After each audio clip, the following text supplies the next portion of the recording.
Hey artists, welcome back to another really exciting year here at Hedden Elementary.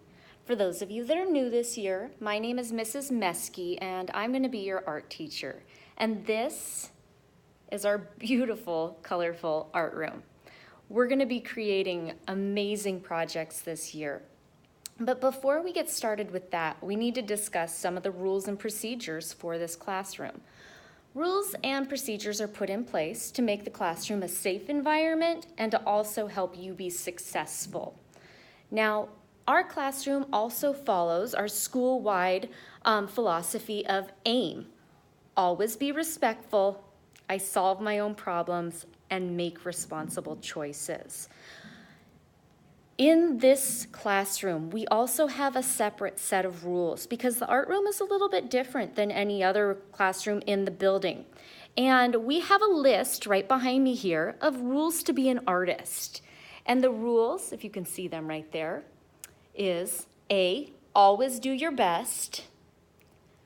R, respect the teacher, the students, and the supplies. T, talk quietly. Level 0 or a level 1, occasionally a level 2 would be appropriate, but never louder than that. I, imagine and create. This is a safe environment for you to explore artistically. S, stay in your seats. Unless you are getting supplies or you have directions to be out of your seat, it's really important that you are sitting at your table and working on your project the entire class. And T, this one's probably one of the most important, but we only touch our own artwork. We don't touch our neighbor's artwork, and we just show respect that way. Now, if you'll follow me this way, you're gonna notice when you walked into the classroom, our class is divided into 4 different tables. Our tables have cards hanging above them. This is one right here. And it has an artist on them. Each table has a different artist. Those artists are our team names because when we come into our classroom and we find our seats, we are sitting with a team. We do everything in here as a team. We get supplies as a team. We work as a team. We clean up as a team. And because of that, at the end of every class, I award one team a class point. Throughout the first semester, we're going to be keeping track of which team has the most points, and that team will win a party or a prize at the end of the semester. Now, when you come into the classroom, your teacher is going to walk you to the door and you'll be waiting outside the door. Here's our door right here. I'll come to the door and greet you and then have you come in and find your seats quickly and quietly so we can get started. We only have 30 minutes for art, so it's really important that we don't waste a lot of time in the beginning. Once you've found your seats, I usually will instruct you what project we're working on for that day, or we will be doing a lesson on a particular artist, and then you'll get started. Now, as you're working on your projects, one of the most important things is to make sure that your name's on the back, and not just your first name, both your first and your last name. The reason we put our name on the back of our project is because we don't want our name to take away from the artwork itself. And with 600 kids in this school and 23 different classes, it is very important that I am able to know which project goes to which student, because if your project doesn't have a name on it, it ends up on the no name wall of shame. And until you have your name on it, you don't get a grade for it. So please make sure that your name is on the back of every single piece of artwork that you make in this classroom. Now, we have a couple of different areas in the classroom. If you follow me over here, you're gonna see a round table. It's pretty messy right now. It has a lot of stuff on it. This will usually be the area that you get your supplies from. Now, who decides who gets what supplies? Well, I have another system for that. If you look over here on the tables, you might notice, oh, there it is. Can you see it? Right there. Red dot. There it is. And over here, orange dot, blue dot. So those dots are designed to help you know who gets what in the classroom. So when we get started on a project, I might say, hey, if you're sitting at an orange dot, will you get the markers for your table? Or blue dots, would you make sure that everybody at your table has a piece of paper? If nobody's ever sitting at that dot, usually the person closest to it will take that job. So that's how we share responsibility in here.